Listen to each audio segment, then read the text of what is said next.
Hi everyone, in this video we will discuss literary criticism by Greek philosopher Longinus. Literary criticism is the word derived from Greek word kritikos, which means ability to discern and judge.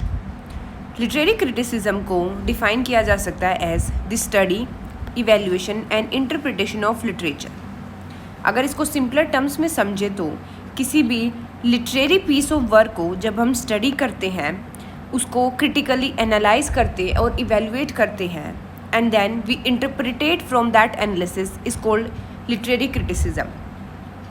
Atkin defines it as criticism is the play of the mind on the aesthetic qualities of literature, having for its objects an interpretation of literary values. That means कि literary criticism में हम literary piece of work को critically analyze करते हैं, उसके major strengths, weaknesses, faults सभी को हम analyze करते हैं, उसको समझते हैं, and then we pass our judgment on it. आज इस वीडियो में हम literary criticism by Longinus discuss करेंगे. Longinus was born in 213 AD and died in 273 AD. His complete name was Cassius Longinus. He was a Greek rhetorician, philosopher and critic. He has been also tutor of Porphyry who was a Platonist, who was a new Platonist philosopher. However, unlike his student, Longinus did not embrace Neoplatonism, rather continued with the Plato's ideas and Platonic school of thought. Longinus lectured on various topics such as philosophy, criticism, rhetorics, and grammar. Eunapius called Longinus a living library and a walking museum. It is said कि जो लॉन्जिनस के critical literary critics skill थे वो one of the best critics थे. लॉन्जिनस का most notable work है on the Sublime, जो कि एक लिटरेरी पीस ऑफ वर्क भी है ऑन क्रिटिसिज्म. आज इसको डिस्कस करेंगे. On the sublime, this work dates back to 1st century CE. इस वर्क का जो ऑथर है वो अननोन है, लेकिन इस वर्क को लॉन्जिनस को एट्रीब्यूट कर दिया गया है due to the name in the work. This work is a piece of literary criticism. इस वर्क में जो लॉन्जिनस है, he discusses the aesthetics and effects of a good writing. This work is written in an epistolary form. Epistolary form वो form होता है जिसमें जो work है वो लेटर फॉर्म में लिखा जाता है, and it is dedicated to someone. Similarly, Longinus dedicates this work to his friend Terentianus. Sublime, जैसे कि the work का नाम है On the Sublime. जो लॉन्जिनस है वो सबलाइम को डिफाइन करते हुए बताते हैं कि सबलाइम मीन्स एलिवेशन और लॉफ्टीनेस and excellence in language raising the style of the ordinary language. That means किसी भी वर्क को सबलाइम बनाने का या फिर वर्क में सब्लिमिटी डालने का मतलब होता है कि उस वर्क को इतना इवेल्युएट कर जाता है, एलिवेट कर दिया जाता है, इतना उसको वर्क को लॉफ्टीनेस प्रोवाइड कर दी जाती है कि वो एक ओ लेके आता है रीडर के दिमाग में. It brings an awe in the reader. It makes the reader very happy and joyful while reading it. ये जो सब्लिमिटी है ये वर्क में एक्स्ट्रा ऑर्डिनरी जो है स्टाइल डाल देती है, जिससे जो वर्क है वो और ज़्यादा अप्रिशिएबल और ज़्यादा एकदम से एक्स्ट्रा ऑर्डिनरी बन जाता है. Sublimity springs from a great and lofty soul, thereby becoming one echo of greatness of spirit. तो जो लॉन्जिनस है वो सबलाइम या फिर सब्लिमिटी को एक टॉप मोस्ट स्पेस प्रोवाइड करते हैं. वो कहते हैं कि कोई भी वर्क सबसे अच्छा जब उसमें सब्लिमिटी है, और जो सब्लिमिटी है वो एक ग्रेट सोल से आती है. एक अच्छी सोल, एक ग्रेट सोल अगर किसी वर्क को लिख रही है तो वो अपने आप सब्लिमिटी आ जाएगी उस वर्क में, क्योंकि जो सब्लिमिटी होती है it is echo of greatness of spirit. According to Longinus, sublimity does not only persuade the hearer और the reader, but its carries him away almost irresistibility. यानी ऐसा नहीं है कि जो सब्लिमिटी है किसी वर्क में, जो वर्क सबलाइम है या फिर सब्लिमिटी जो प्रेजेंट है वर्क में, वो उसको परसुएड नहीं कर रही है रीडर को टू अंडरस्टैंड द स्टोरी और to interact with story, but वो रीडर को या हीरर को अपने साथ ही मूव कर देती है, वो इतनी ओ में ले जाती है रीडर को कि वो अपने आप ही उन स्टोरीज़ के साथ, उन इमोशंस के साथ एंगेज करना शुरू कर देता है. It is only through sublimity that great poets and writers have derived their eminence and achieved immortality. तो जो लॉन्जीनेस है वो कहते हैं कि सब्लिमिटी ही एक ऐसी वजह है, एक ऐसी पावर है वर्क्स में जिसने ग्रेट पोइट्स को ग्रेट और इतनी इमोर्टल बनाया है. अब इमोर्टल से ये वो कहना चाहते हैं कि उनके वर्क्स हम आज भी पढ़ते हैं, उनके वर्क्स इतने फेमस हैं, इतने ग्रेट वर्क्स वो लिख के गए हैं. वो किस लिए? क्योंकि उनके वर्क्स में एक तरह की सब्लिमिटी थी.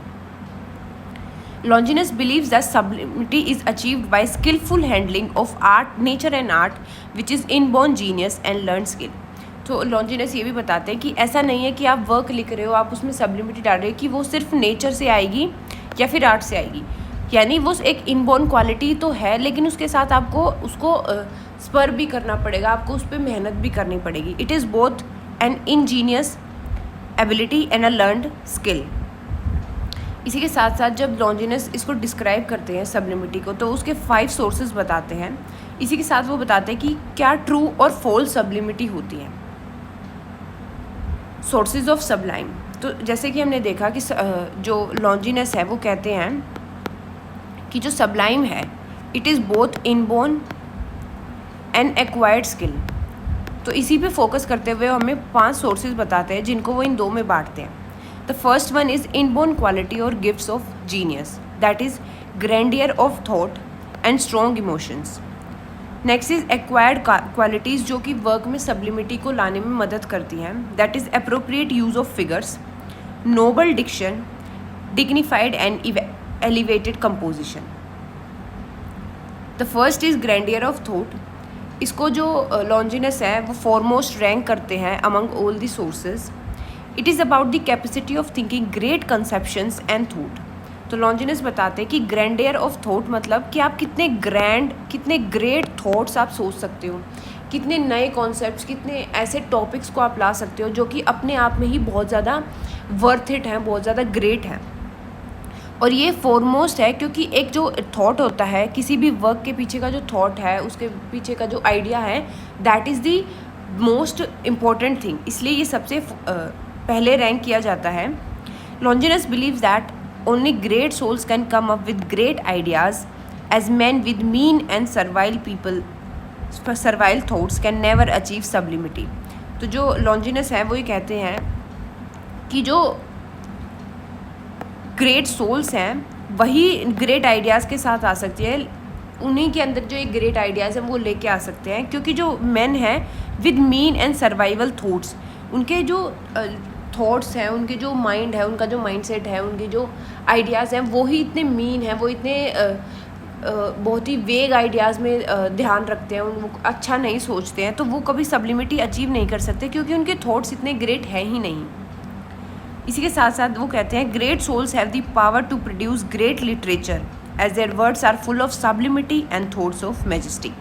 और जो ग्रेट सोल्स हैं वो ग्रेट लिटरेचर इसलिए प्रोड्यूस करेंगे क्योंकि जो उनके वर्ड्स में सब्लिमिटी है और उनके थॉट्स जो हैं वो बहुत ही मैजेस्टिक हैं.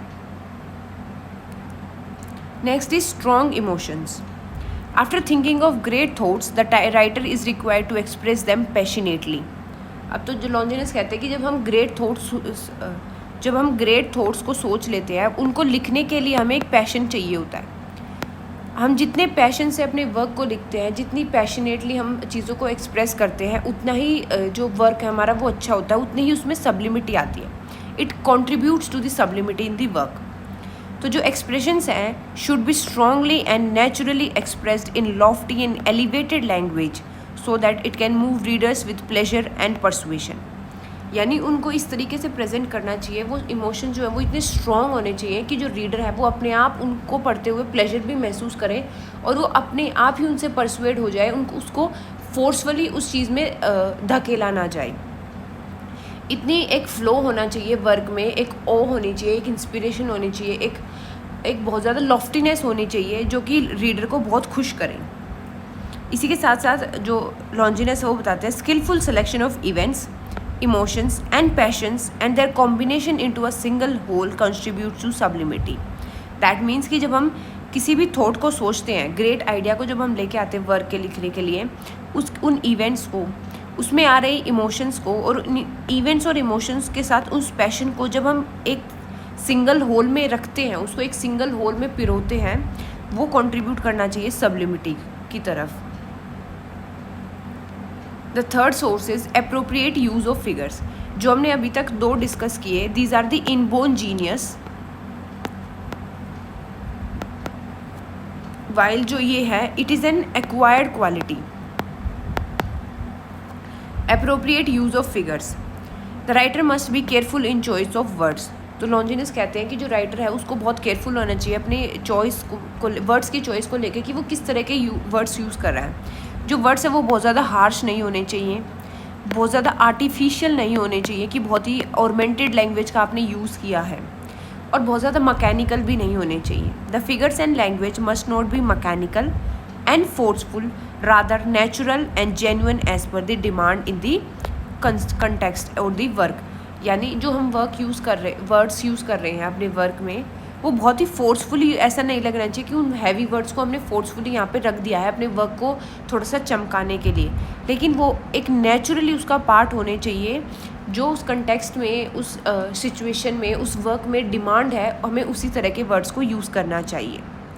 A figure is effective only when it appears in disguise. ऐसा नहीं है कि हमने फिगर ऑफ स्पीच का यूज़ किया या कुछ वर्ड्स का यूज़ किया जो कि अलग से शाइन कर रहे हैं, अलग से हमें दिख रहे हैं, बल्कि ऐसे होना चाहिए कि वो डिस्गाइज हैं, वो उस कंटेक्स्ट के साथ, उस वर्क के साथ, उस टेक्स्ट के साथ मिल गए हैं, एक सिंपली एक होल बना दिया उन्होंने।